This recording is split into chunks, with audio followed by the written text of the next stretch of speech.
পয়লা December 2025 Mokshada একাদশীর ব্রত।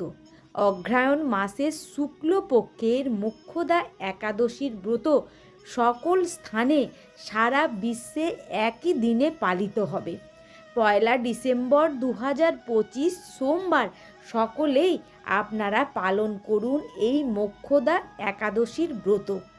এই ব্রতকে বিশেষ ব্রতর মাহাত্ম্য দেওয়া হয়, কারণ এই ব্রতর দিনে গীতা জয়ন্তী মহ উৎসব বা গীতা জয়ন্তী উৎসব হিসাবে পালন করা হয়ে থাকে।